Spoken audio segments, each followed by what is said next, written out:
can't hear nothing back there. We're excited. And honored to be here. Hello, Kentucky. We're here to honor our friends, the McLain Family Band, who we've known a really long time, like the mid to late 60s.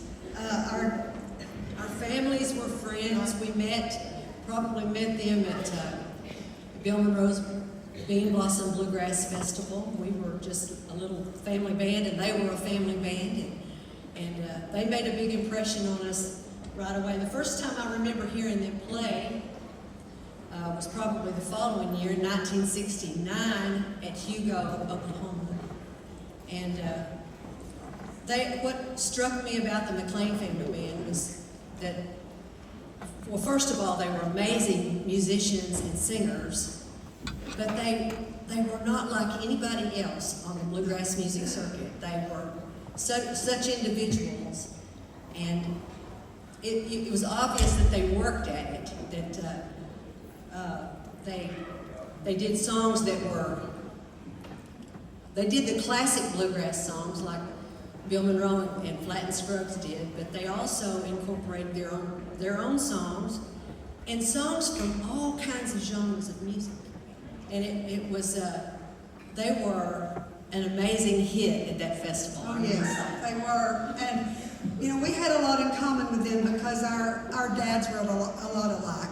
And our moms, they taught us a love for the music and to treat it with respect, and a love for, treat your music with respect. A love for each other. We love being together. We love playing together. And we saw that in them right away. I can tell you, I never saw another band at a bluegrass festival play and look you in the eye. Amen. I mean, bluegrass was, and smile. It was a serious music in those days. We wanted to be taken seriously. But our dad had the entertainer in him, and so did Mr. McLain. He wanted them to put on a show and make the people happy, and I never saw a crowd that wasn't happy when they got through playing. And they've done more to spread bluegrass and Appalachian music all over the world than just about anybody we know. They were the first to do international tours, first bluegrass band to do international tours. And that all came about because Alice wanted to travel the world, and she wrote letters to people in Washington, D.C., and they sent them on these tours, and they went all over the world. They went to countries that had never even probably heard of the United States sometimes. Or the instruments, or mm-hmm. anything. Over 60 countries, y'all. Do you know anyone else that's done that? I don't. And Mr. McLain, a few years later, we finally got to do an overseas tour, and we saw them and asked Mr. McLain, what's good advice? And what did he say, Sharon? He said, "Don't carry more than you can run with." Because you're gonna be in a tight schedule everywhere you go, and you may not have all the help you need carrying your stuff. So, no, we learned so much from them, and we love these people like family. We were part of for 10 years in a row, they did a festival here in Kentucky, on the Big Hill Farm right outside of Berea, that featured family band music. And we made some of the best friends and some of the best memories on that Big Hill Farm. I'll tell you, we enjoyed that festival of all the places that we played.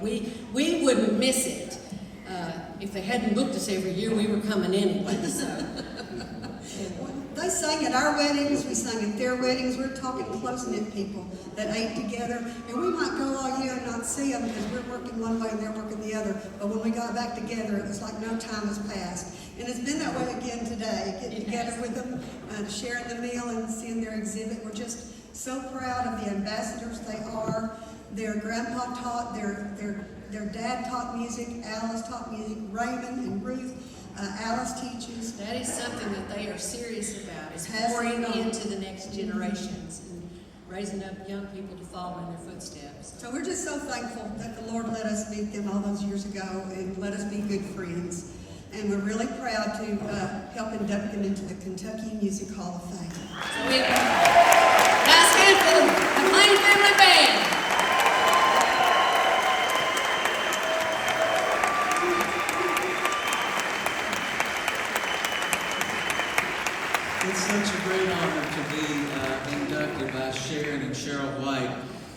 40-year members of the Grand Ole Opry.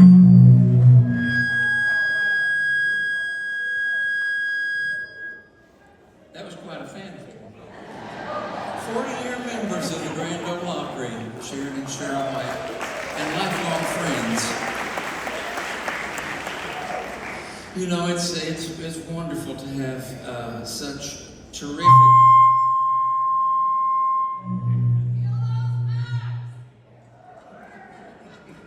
It's wonderful to have people working so diligently with the sound system, because I tell you what, when you have one group after the next, each coming out doing one number, you have to do a complete setup for that group, just as you would if they were doing a whole set. So we really appreciate these folks.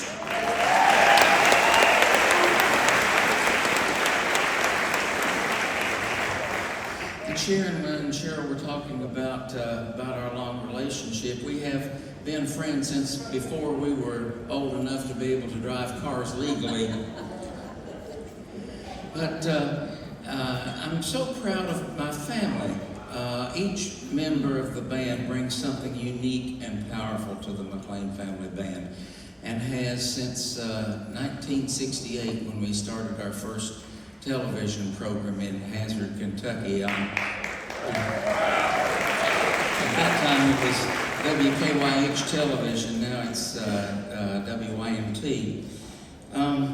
There are so many people that are involved in a career in music. Let me tell you who everybody is.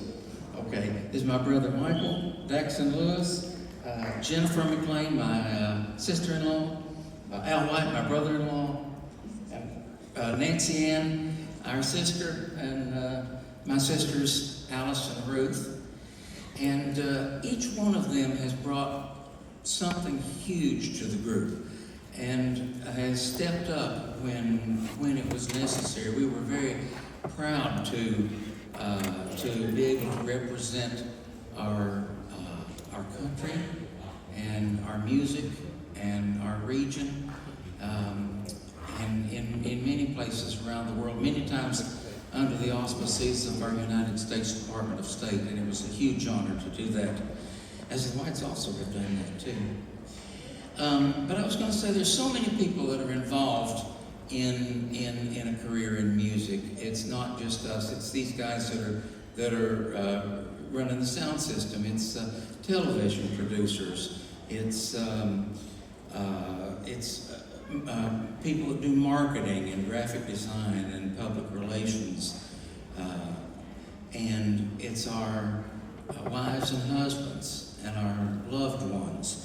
It's everyone that does this together, and they're very important.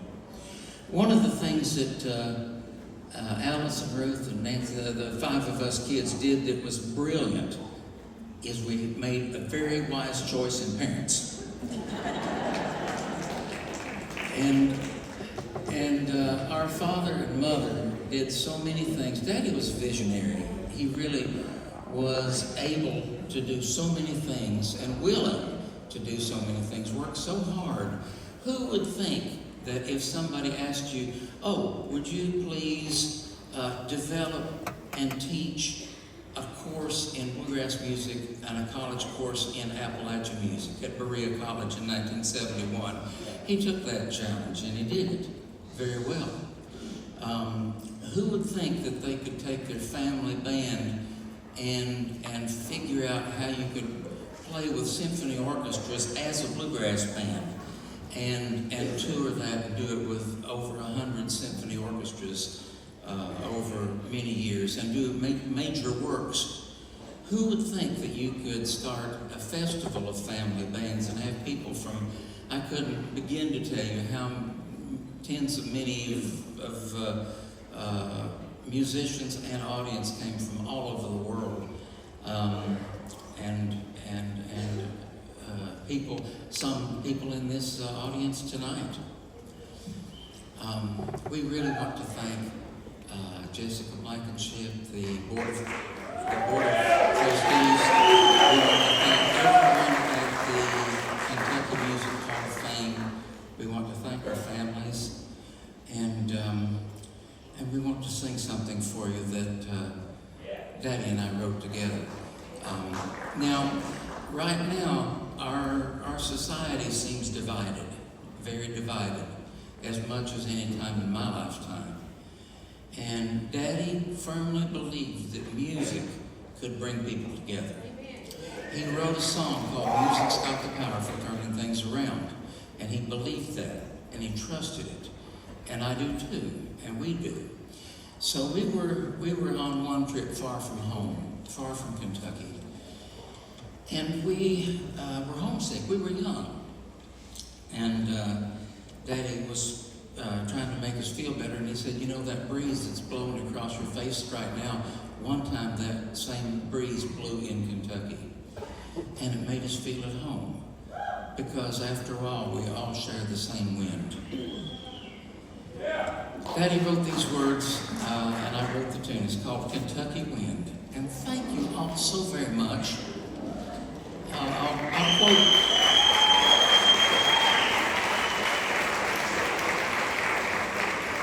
quote one of my granddaughters. I'm just overflowing with gratitude.